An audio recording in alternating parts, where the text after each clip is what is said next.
Next topic है electron gain enthalpy. इसको कहीं कहीं पे इलेक्ट्रॉन बंधुता भी लिखा रहता है ना, इलेक्ट्रॉन बंधुता,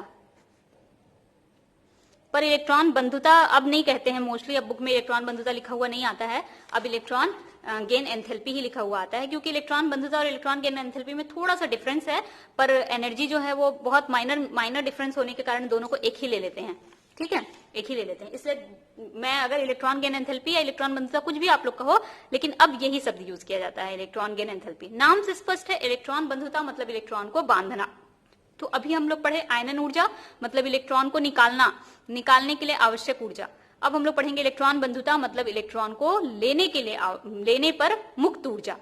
जब इलेक्ट्रॉन निकाल रहे थे तो एनर्जी देना पड़ रहा था, अब इलेक्ट्रॉन दे रहे हो तो परमाणु बदले में एनर्जी आपको देगा, मतलब एनर्जी क्या होगी, बाहर निकलेगी। तो डेफिनेशन क्या हो जाएगा, किसी विलगित उदासीन गैसीय परमाणु द्वारा एक अतिरिक्त इलेक्ट्रॉन ग्रहण करने पर हुए एंथैल्पी परिवर्तन को इलेक्ट्रॉन लब्धि एंथैल्पी कहते हैं। आप लोग ऐसे भी लिख सकते हो, नोट कर लेना, मैं बोल रही हूं, किसी विलगित या उदासीन गैसीय परमाणु द्वारा एक इलेक्ट्रॉन ग्रहण करने पर मुक्त ऊर्जा इलेक्ट्रॉन बंधुता कहलाती है। किसी विलगित उदासीन गैसीय परमाणु द्वारा एक इलेक्ट्रॉन ग्रहण करने पर मुक्त ऊर्जा इलेक्ट्रॉन बंधुता कहलाती है। तो देखो यहाँ पे कोई परमाणु एटम ले लिया है, एक्स, कोई भी परमाणु कोई एटम है, गैसीय अवस्था में लिए, उसको इलेक्ट्रॉन दिए, तो एक्स क्या हो जाएगा, नेगेटिव माइनस में बदल जाएगा। इसलिए यहाँ पे ऋणायन बनाने पर, ऐसे भी आप लोग लिख सकते हो कि ऋणायन बनाने पर मुक्त ऊर्जा, और ऊर्जा यहाँ पे निकलेगी, जो भी ऊर्जा निकलेगी या जो भी एंथैल्पी परिवर्तन होगा उसको हम लोग इलेक्ट्रॉन गेन एंथैल्पी कहेंगे। Electron gain enthalpy, electron gain enthalpy को इसी से डिनोट करते हैं ना, डेल EgH। ठीक है, H मतलब एंथैल्पी, एंथैल्पी में परिवर्तन, और इलेक्ट्रॉन गेन के कारण होने वाला परिवर्तन। ठीक, इलेक्ट्रॉन ग्रहण करने के कारण, हाँ हिंदी में इसको इलेक्ट्रॉन ग्रहण एंथैल्पी बोलते हैं, इलेक्ट्रॉन ग्रहण एंथैल्पी। ठीक है, तो इलेक्ट्रॉन ग्रहण करना ऊष्माक्षेपी भी हो सकता है और ऊष्मा शोषी भी हो सकता है। इलेक्ट्रॉन ग्रहण करेंगे और ऊष्मा क्या करेंगे, देंगे, आपको बदले में ऊर्जा देंगे। कभी कभी ऐसा भी होता है कि आप इलेक्ट्रॉन भी ले रहे हो और ऊर्जा भी हमसे लेते हैं परमाणु, मतलब वो इलेक्ट्रॉन भी लेगा और साथ में ऊर्जा भी लेगा। लेकिन मोस्टली क्या होगा, इलेक्ट्रॉन लेगा तो ऊर्जा देगा, यानी कि ऊष्माक्षेपी। तो हम लोग क्या बोलेंगे, डेल जी, जो ऊर्जा निकलेगी उसमें कौन सा साइन लगाएंगे, नेगेटिव। हमेशा जब भी ऊर्जा बाहर निकलती है तो नेगेटिव साइन लगाते हैं ना, नेगेटिव साइन ये बताता है कि ऊर्जा निकल रही है, और पॉजिटिव साइन ये बताता है कि ऊर्जा ग्रहण की गई है। तो ऋण चिन्ह लगाए हैं, मतलब इलेक्ट्रॉन ऊर्जा निकल रही है।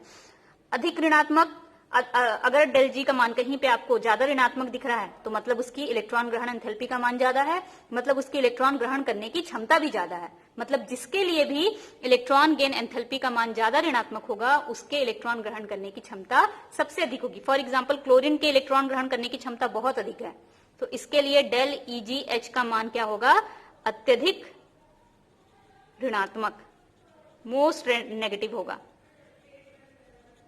क्योंकि इसके इलेक्ट्रॉन ग्रहण करने की क्षमता अधिक है। तो क्लियर क्या समझना है आपको, जिसके इलेक्ट्रॉन ग्रहण करने की क्षमता जितनी ज्यादा, उसकी इलेक्ट्रॉन ग्रहण एंथैल्पी का मान उतना अधिक ऋणात्मक होगा। तो ये इसका संकेत है। इसका यूनिट क्या है, इलेक्ट्रॉन वोल्ट, जो हम लोग आयनन ऊर्जा का भी पढ़े थे, या फिर किलो जूल पर मोल, या तो इलेक्ट्रॉन वोल्ट में लिखो या किलो जूल पर मोल में लिखो।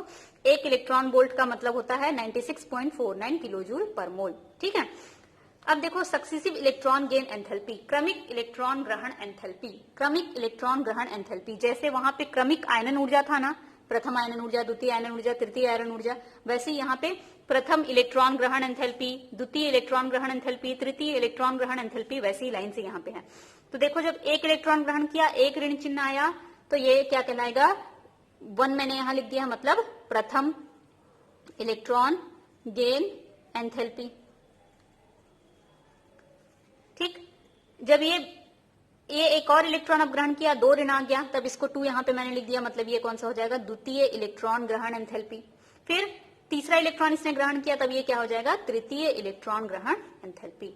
अब एक चीज देखो, मैंने प्रथम वाले में नेगेटिव साइन लगाया है, लेकिन द्वितीय और तृतीय में धनात्मक लगाया है।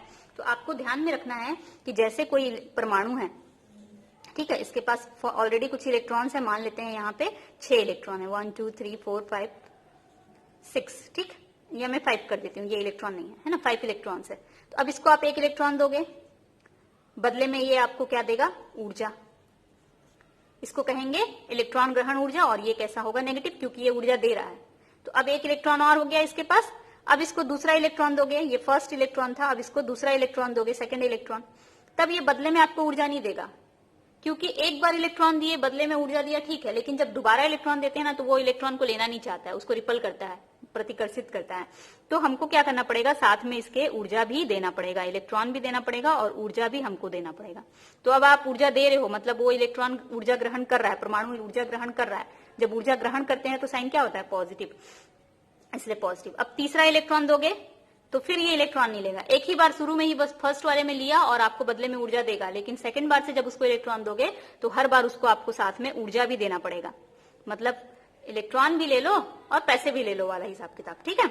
तो ऊर्जा भी देना पड़ेगा, तो इस टाइम पे भी डेल एच का साइन क्या हो जाएगा, पॉजिटिव, क्योंकि हर बार इलेक्ट्रॉन ऊर्जा ग्रहण कर रहा है। बस एक ही बार नेगेटिव, तो हमेशा प्रथम आयनन ऊर्जा ऋणात्मक होती है, लेकिन प्रथम के बाद द्वितीय, तृतीय, चतुर्थ जितने भी क्रमिक आयनन ऊर्जा इलेक्ट्रॉन ग्रहण एंथैल्पी आएंगे, उसका मान क्या होते जाता है, धनात्मक होते जाता है। इसको एकदम नोट करेंगे, प्रथम इलेक्ट्रॉन ग्रहण एंथैल्पी का मान ऋणात्मक, लेकिन द्वितीय, तृतीय, चतुर्थ और आगे के जितने भी इलेक्ट्रॉन ग्रहण एंथैल्पी होंगे सबका मान धनात्मक होता है। यहाँ पे एक एग्जाम्पल भी दिया हुआ है, ऑक्सीजन इलेक्ट्रॉन लेगा, अच्छा इसकी इलेक्ट्रॉन ग्रहण एंथैल्पी बहुत ज्यादा होती है, मतलब इलेक्ट्रॉन ग्रहण करने की क्षमता बहुत ज्यादा होती है, तो इसके लिए डेल एच का मान कितना है, इलेक्ट्रॉन ग्रहण एंथैल्पी का मान नेगेटिव 141 माइनस 141 किलो जूल पर मोल, 141 किलो जूल पर मोल है।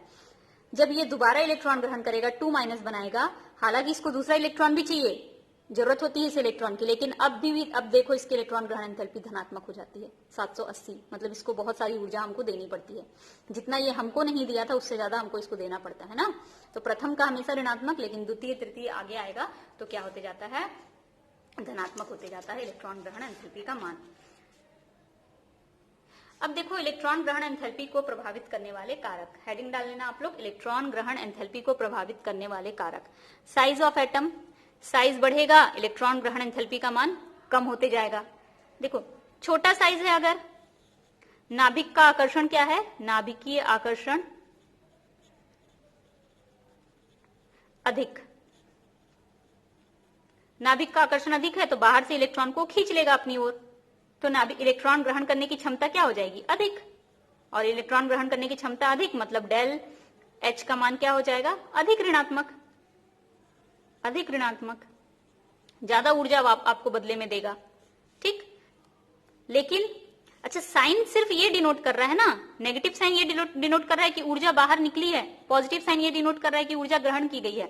ये नहीं सोचोगे कि नेगेटिव 141 लिखा है और नेगेटिव 241 लिखा है तो भी यही ज्यादा है, साइन पे मत जाओ, साइन सिर्फ ये बता रहा है कि ऊर्जा बाहर निकली है, ये ज्यादा ऊर्जा बाहर निकली है और ये कम ऊर्जा बाहर निकली है। अदरवाइज हम लोग क्या सोचते हैं, ये कम है और ये ज्यादा है ना, लेकिन नहीं, यहाँ पे साइन सिर्फ ये बता रहा है कि ऊर्जा बाहर निकली है, साइन से कोई मतलब नहीं है, यही ज्यादा है और ये कम है ना, ये समझना है, ठीक। तो यहाँ पे छोटा साइज था, नाभिकीय आकर्षण ज्यादा था, इसलिए इलेक्ट्रॉन इजिली अट्रैक्ट कर लेगा वो, और इलेक्ट्रॉन इजिली अट्रैक्ट कर लेगा तो इलेक्ट्रॉन ग्रहण एंथैल्पी का मान अधिक ऋणात्मक आएगा, मतलब बदले में ज्यादा ऊर्जा देगा आपको, ठीक है। पर अगर साइज बड़ा है तो नाभिकीय आकर्षण क्या है, कम, और नाभिकीय आकर्षण कम है तो इलेक्ट्रॉन को अट्रैक्ट भी वो कम करेगा, इलेक्ट्रॉन को अट्रैक्ट कम करेगा तो इलेक्ट्रॉन ग्रहण एंथैल्पी का मान क्या हो जाएगा, कम हो जाएगा, कम हो जाएगा, तो कम ऋणात्मक लिख देते हैं यहाँ पे। क्लियर है? अगर नहीं दिख रहा है तो आप लोग देख करके इसको अच्छे से नोट कर लेना, ठीक है। तो जैसे जैसे साइज बड़ा होते जाएगा, आकार बड़ा होते जा रहा है, साइज बड़ा होते जा रहा है, इसलिए इलेक्ट्रॉन ग्रहण एंथैल्पी का मान क्या होते जाएगा, कम ऋणात्मक। और अगर नाभिकीय आकर्षण बढ़ेगा, अब यहाँ सेम है, नाभिकीय आकर्षण बढ़ा तो इलेक्ट्रॉन ग्रहण करने की प्रवृत्ति बढ़ी, इलेक्ट्रॉन ग्रहण करने की प्रवृत्ति बढ़ी तो इसका मान अधिक ऋणात्मक, वही लिखा है। इलेक्ट्रॉनिक विन्यास, अब देखो अगर कोई पहले से अर्धपूरित है या पूर्ण पूरित है तो उसको बाहर से इलेक्ट्रॉन दोगे तो लेगा क्या, नहीं लेगा ना। जैसे उसमें हम लोग एग्जाम्पल में देखे थे, यहाँ पे ये पहले से अर्धपूरित है, अब इसको अगर एक इलेक्ट्रॉन दोगे, यहाँ पे एक इलेक्ट्रॉन हो जाएगा तो इसका अर्धपूरित विन्यास, यहाँ पे एक इलेक्ट्रॉन डाल दिया मैंने तो इसका अर्धपूरित विन्यास क्या हो जाएगा, खत्म हो जाएगा। तो ये खत्म करना चाहेगा क्या, नहीं चाहेगा ना। तो जो अर्धपूरित ऑलरेडी है या जो पूर्ण पूरित ऑलरेडी है वो बाहर से इलेक्ट्रॉन तो लेगा ही नहीं, लेगा तो उसका पूर्ण पूरित विन्यास या अर्धपूरित विन्यास खत्म हो जाएगा, इसलिए वो बाहर से इलेक्ट्रॉन नहीं लेना चाहेगा। और उसको जबरदस्ती इलेक्ट्रॉन दोगे तो उसको बहुत ज्यादा ऊर्जा मांगेगा वो बदले में, बहुत ज्यादा ऊर्जा लगेगी। ठीक है, तो देखो अगर अर्धपूरित या पूर्ण पूरित है तो वो बदले में ऊर्जा मांगेगा, मतलब आपको ऊर्जा देनी पड़ेगी, यानी परमाणु ऊर्जा ग्रहण करेगा, तो डेल एच क्या हो जाएगा, पॉजिटिव।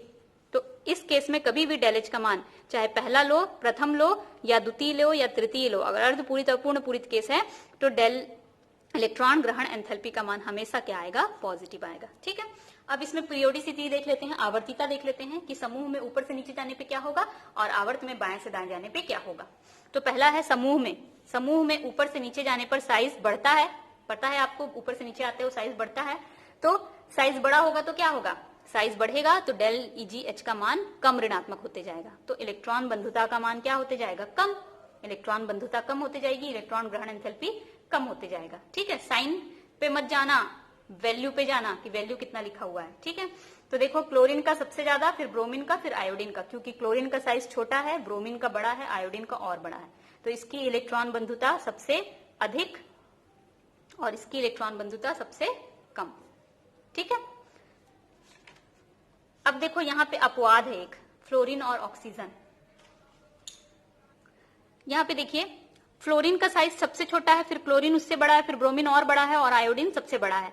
तो आप लोग, हमने कहा क्या कहा था अभी कि साइज छोटा होगा मतलब इलेक्ट्रॉन ग्रहण एंथैल्पी का मान अधिक ऋणात्मक होगा, लेकिन यहाँ पे फ्लोरीन का कम है, सेम ऑक्सीजन की, फ्लोरीन का क्लोरीन से कम है, सेम ऑक्सीजन छोटा है, सल्फर बड़ा है, इधर वाले बड़े हैं, इसका मतलब ऊपर से नीचे आने पे क्या होना चाहिए, इलेक्ट्रॉन ग्रहण एंथैल्पी का मान कम ऋणात्मक होते जाना चाहिए, इसका अधिक ऋणात्मक होना चाहिए, इसका अधिक ऋणात्मक होना चाहिए, फ्लोरीन और ऑक्सीजन का ज्यादा ऋणात्मक होना चाहिए, लेकिन फ्लोरीन और ऑक्सीजन का ज्यादा ऋणात्मक ना होकर के सल्फर और क्लोरीन का ज्यादा ऋणात्मक है, इनका कम ऋणात्मक है।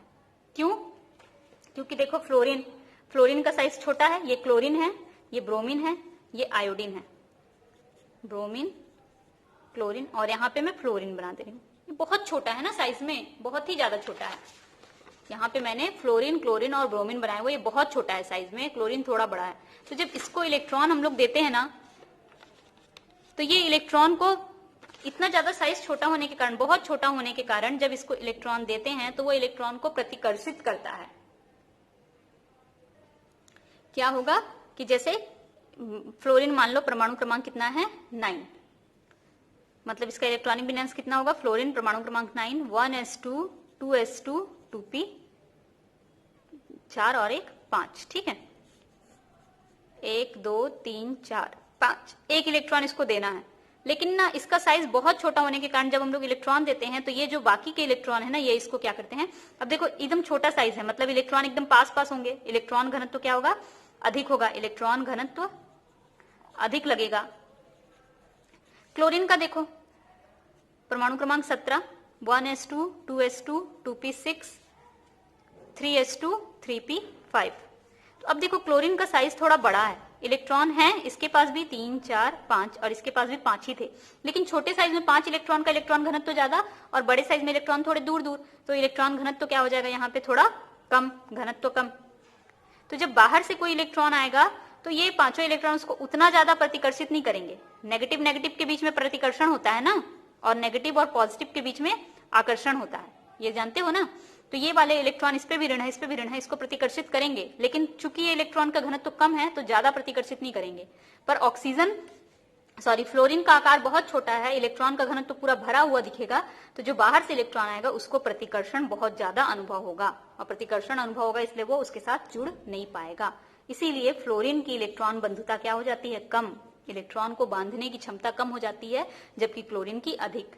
सेम ऑक्सीजन के साथ होता है कि ऑक्सीजन का आकार छोटा है, O2 लिख देती हूं मैं, समझ आएगा, जबकि सल्फर, इसके जस्ट नीचे सल्फर है, उसका आकार बड़ा है।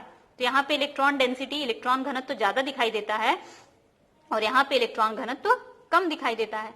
तो यहाँ पे इलेक्ट्रॉन को प्रतिकर्षण होता है और यहाँ पे इलेक्ट्रॉन का प्रतिकर्षण उतना ज्यादा नहीं होता है। तो फ्लोरीन और ऑक्सीजन की इलेक्ट्रॉन बंधुता देखो कम मैंने किया है क्लोरीन से, और ऑक्सीजन की सल्फर से। इनका बहुत ज्यादा छोटा साइज प्रतिकर्षण करता है ना, जबकि इसमें नहीं। ठीक है, होना क्या चाहिए था, फ्लोरीन का सबसे ज्यादा, लेकिन फ्लोरीन का क्लोरीन से कम है, क्लोरीन का सबसे ज्यादा है, ऑक्सीजन का सल्फर से कम है, और सल्फर का सबसे अधिक है वहां पे। ठीक है, तो ये हो गया समूह में ऊपर से नीचे आने पर आयनन ऊर्जा का मान कम ऋणात्मक होते जाता है, यानी कि इलेक्ट्रॉन बंधुता घटते जाती है, और पर अपवाद है फ्लोरीन और ऑक्सीजन इस ग्रुप में और भी अपवाद हैं, नाइट्रोजन वगैरह सारे के सारे अपवाद हैं, उसको भी देखेंगे। अब समूह आवर्त में क्या होगा, आवर्त में बाएं से दाएं जाएंगे तो साइज क्या होते जाता है, कम, और साइज कम होते जाएगा मतलब नाभिकीय आकर्षण बढ़ते जाएगा, नाभिकीय आकर्षण बढ़ते जाएगा मतलब कि इलेक्ट्रॉन ग्रहण एंथैल्पी का मान क्या होते जाएगा, अधिक होते जाएगा, अधिक ऋणात्मक होगा, इलेक्ट्रॉन बंधुता बढ़ते जाएगी। तो बाएं से दाएं जाने पर इलेक्ट्रॉन बंधुता बढ़ती है। ठीक है, तो यहाँ पे बोरॉन का सबसे कम, फिर कार्बन का, फिर नाइट्रोजन का, फिर ऑक्सीजन का, फिर फ्लोरीन का। फिर यहाँ पे भी कुछ अपवाद है, बाद में हम लोग देखेंगे। नाइट्रोजन जो इसका क्योंकि अर्धपूरित है ना, तो अभी हम लोग पढ़े थे थोड़ा देर पहले कि अर्धपूरित वाले के लिए धनात्मक होता है। ठीक, इन सब के लिए ऋणात्मक है पर इसके लिए धनात्मक है। तो ये अपवाद है यहाँ पे। तो बहुत सारे अपवाद हैं, अपवाद पे ही आप लोगों को फोकस करना है। सबसे पहला अपवाद तो फ्लोरीन की इलेक्ट्रॉन बंधुता क्लोरीन से कम है, कम ऋणात्मक है। होना क्या चाहिए था, फ्लोरीन की इलेक्ट्रॉन बंधुता, ऐसे लिखती हूं, फ्लोरीन की इलेक्ट्रॉन बंधुता क्लोरीन से अधिक होना चाहिए था, लेकिन ऐसा नहीं है। क्या है, फ्लोरीन की इलेक्ट्रॉन बंधुता क्लोरीन से कम है। कारण इसका बहुत छोटा साइज, जो अभी थोड़ी देर पहले मैंने बताया। फिर उत्कृष्ट गैसों की इलेक्ट्रॉन बंधुता धनात्मक, जबकि मैंने क्या कहा था कि इलेक्ट्रॉन बंधुता का मान क्या होता है, ऋणात्मक होता है ना। अभी हम लोग पढ़े थे कि इलेक्ट्रॉन बंधुता का मान जो होता है वो ऋणात्मक होता है, प्रथम वाले का नेगेटिव, लेकिन नेगेटिव वाले, प्रथम वाले का नेगेटिव होता है। लेकिन यहाँ पे उत्कृष्ट गैसों के लिए, उत्कृष्ट गैस मतलब वही helium, neon, argon, krypton, xenon, radon, जो शून्य समूह के अक्रिय गैसें हैं, जो नोबल गैसेस हैं, उनके लिए प्रथम वाले का ही मान फर्स्ट वाले से ही धनात्मक शुरू हो जाता है। क्यों, क्योंकि उनको इलेक्ट्रॉन लेना ही नहीं है भाई, उनका पूरा विन्यास क्या है, पूर्ण पूरित है, उनमें उनका पूरा ऑर्बिटल पूर्ण पूरित होता है। जैसे हीलियम देखो, हीलियम के पास 2 इलेक्ट्रॉन, तो ये 1s2, neon 1s2, 2s2, 2p6, 2p में 6 इलेक्ट्रॉन पूरा भरा होता है, ऐसे 1 2 3 4 5 6 ऐसे पूरा फुल होता है, भरा होता है। तो जब पूरा फुल पूर्ण पूरित ऑर्बिटल है तो वो क्यों भाई इलेक्ट्रॉन बाहर से लेगा। तो इसको अगर इलेक्ट्रॉन दोगे तो इसको ऊर्जा देनी पड़ेगी, ऊर्जा देनी पड़ेगी तो डेल एच का मान क्या होगा, धनात्मक होगा ना। तो इलेक्ट्रॉन ग्रहण एंथैल्पी का मान इनके लिए हमेशा धनात्मक होता है, इसको अपवाद याद रखना। जबकि हम लोग बाकी के लिए क्या पढ़े हैं कि प्रथम इलेक्ट्रॉन ग्रहण एंथैल्पी का मान ऋणात्मक और द्वितीय, तृतीय, चतुर्थ इन सब का फिर धनात्मक होते जाता है। पर यहाँ पे ऐसा नहीं है, यहाँ पे प्रथम का भी ऋणात्मक ही, प्रथम का भी धनात्मक ही है। और ऊपर से नीचे आओगे नोबल गैस में तो क्या होते जाएगा, धनात्मक मान कम होते जाएगा। देखो नियॉन का ज्यादा है और आर्गन का कम धनात्मक है। नियॉन ऊपर है ना, आर्गन नीचे है, तो इसका प्लस 96 है, इसका प्लस 116 है। ठीक है, अब हीलियम का अपवाद है।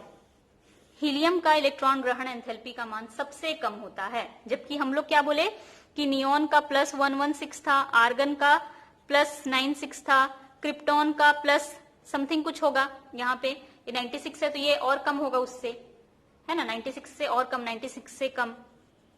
फिर जिनॉन का क्रिप्टॉन से भी कम हो जाएगा।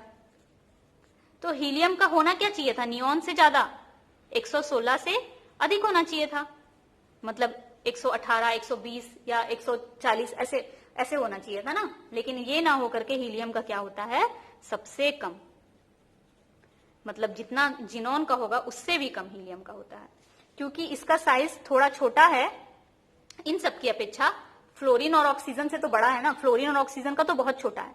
ठीक है, फ्लोरीन का हो गया, ये ऑक्सीजन का है, ये फ्लोरीन का है। ठीक है, बहुत छोटा है, लेकिन इसका फ्लोरीन ऑक्सीजन से थोड़ा बड़ा है। इतना बड़ा है कि इलेक्ट्रॉन इलेक्ट्रॉन प्रतिकर्षण नहीं होगा, तो इसके इलेक्ट्रॉन बाहर से आने वाले इलेक्ट्रॉन को आकर्षित कर लेते हैं। नाभिकीय आकर्षण ज्यादा होगा, छोटा आकार होने के कारण, तो इलेक्ट्रॉन को आकर्षित कर लेंगे। तो यहाँ पे नाभिकीय आकर्षण ज्यादा है। देखो फ्लोरीन और ऑक्सीजन में भी क्या था, ये ऑक्सीजन है मान लो और ये फ्लोरीन है। नाभिकीय आकर्षण ज्यादा था इसलिए इलेक्ट्रॉन को आकर्षित कर रहा था, लेकिन इलेक्ट्रॉन इलेक्ट्रॉन के बीच में प्रतिकर्षण भी ज्यादा था वहां पे, इसलिए वो इलेक्ट्रॉन को आकर्षित फाइनली नहीं करता है, सेम ऑक्सीजन में। लेकिन यहाँ पे नाभिकीय आकर्षण ज्यादा है पर इलेक्ट्रॉन इलेक्ट्रॉन का जो प्रतिकर्षण है वो थोड़ा कम है, क्योंकि इसका साइज इनकी अपेक्षा थोड़ा बड़ा है ना, इसीलिए इलेक्ट्रॉन को आकर्षित कर लेगा। तो इसके लिए एनन ऊर्जा का मान क्या होगा, कम धनात्मक होगा, बहुत कम। अब बेरिलियम और मैग्नीशियम के लिए भी पॉजिटिव है, क्योंकि ये दोनों भी क्या है, अर्धपूरित। आप लोग को बता चुके, अर्धपूरित वाले के लिए धनात्मक होगा, क्योंकि अर्धपूरित वाले कभी भी इलेक्ट्रॉन ग्रहण करना नहीं चाहेंगे, और अगर उनको इलेक्ट्रॉन दोगे तो आपको साथ में ऊर्जा भी देनी पड़ेगी। नाइट्रोजन और फास्फोरस के लिए भी वही क्रम से ना होकर के कम है, धनात्मक है, क्योंकि वो अर्धपूरित है। बाकी सभी में मैंने बताया था ना, ऊपर वाले सबका साइज बहुत छोटा है, और बहुत छोटा साइज होने के कारण क्या होता है, इनमें इलेक्ट्रॉन इलेक्ट्रॉन प्रतिकर्षण होता है, इसीलिए नीचे वाले का उनसे क्या होगा, इलेक्ट्रॉन बंधुता ज्यादा। तो सब पूरे लाइन में क्लोरीन का ज्यादा, इसमें सल्फर का ज्यादा। होना किसका चाहिए था, ऊपर वाले का सबसे ज्यादा होना चाहिए था इलेक्ट्रॉन बंधुता, लेकिन इनका आकार छोटा है, इलेक्ट्रॉन इलेक्ट्रॉन प्रतिकर्षण ज्यादा, इसलिए क्लोरीन का ज्यादा, इसमें सल्फर का ज्यादा, इसमें फास्फोरस का, इसमें सिलिकॉन का, इसमें एल्युमिनियम का, इसमें मैग्नीशियम का, और इसमें सोडियम का। तो पूरे आवर्त में यही ट्रेंड फॉलो होता है। ठीक है, तो इतना था इलेक्ट्रॉन ग्रहण एंथैल्पी और आयनन ऊर्जा। नेक्स्ट कल हम लोग पढ़ेंगे विद्युत ऋणात्मकता। एक बार इनको बुक से आप लोग फिर से रीड करना, अच्छे से समझना, दोबारा वीडियो को देखना, क्योंकि पहली बार आप लोग 11th क्लास में पढ़ रहे हैं तो आप लोगों को बहुत डिफिकल्ट लगेगा, अपवाद देख करके याद करने में मुश्किल होगा, लेकिन डरना नहीं है, पढ़ना है, अच्छे से पढ़ना है। 2-3 बार पढ़ोगे तो ये याद हो जाता है धीरे धीरे समय के साथ, और बस जाता है मन में। फिर तो आपको कोई भी परमाणु में दे दूं, आप लोग फट से उसका आंसर बना दोगे। ठीक है, तो अपवाद पे जरूर फोकस करना। Thank you.